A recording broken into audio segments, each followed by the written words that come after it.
Hi my tears, good morning, have a nice day. இந்த நாள் உங்களுக்கு இனிய நாளாக அமையணும். எப்போவுமே சந்தோஷமாக இருங்க, எதை குறித்தும் கவலைப்படாதீங்க, கடவுள் பார்த்துப்பாரு, சரிங்களா? இங்கே பார்த்தீங்கன்னா இன்றைக்கி நான் வச்ச செடியில் இருந்து என் தோட்டத்தில் மெடோஸ் கார்டன்லேருந்து மெடோஸ் கார்டன்லேருந்து அறுவடை செஞ்ச நெல்லிக்காய், கத்திரிக்காய், நல்லா முள்ளுக்காய் டேஸ்ட்டாக இருக்கும். அது சீத்தாப்புளி பழம் இது மாதிரி வீரல் விட்டு இருந்தால் மட்டும்தான் அறுக்கணும், இது மாதிரி இருந்தால் தான் பழுக்கும். இது பார்த்திங்கன்னா பப்பாளி பழம் காயாக தான் அறுத்தேன், ஏன்னா கிளிங்க வந்து சாப்பிடுது, அதுக்கு குட்டி குட்டி பப்பாளி வச்சிட்ருக்கேன், அது வந்து சாப்பிட்டோன்னு இது வந்து நான் அறுத்துட்டேன். இது பார்த்திங்கன்னா கொய்யாக்காய், ரெட்டு கொய்யா, அது அர்த்தம்னா ரெட்டு கொய்யா.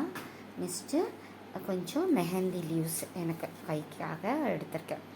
இவ்வளோ தாங்க அறுவடை பண்ணியிருக்கேன். ரொம்ப டேஸ்ட்டாக இருக்கும். பப்பாளியும் சரி, கொய்யாவும் சரி, அண்டு சீத்தாப்புளி பழமும் சரி, நெல்லிக்காய் எல்லாமே நான் வச்ச செடியிலேருந்து அறுத்தா எனக்கு ரொம்ப பிடிக்கும். அதே மாதிரி நீங்களும் சின்னதாக வீட்டாண்ட எதுனா ஒரு செடி வளங்க, அதுக்கிட்ட பேசுங்க, அப்போ உங்கள் மனசில் இருக்கிற கவலையெல்லாம் பறந்து போயிடும், சரிங்களா?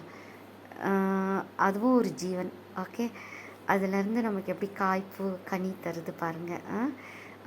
தேங்க்யூ யுவர்ஸ், ரொம்ப தேங்க்ஸ்.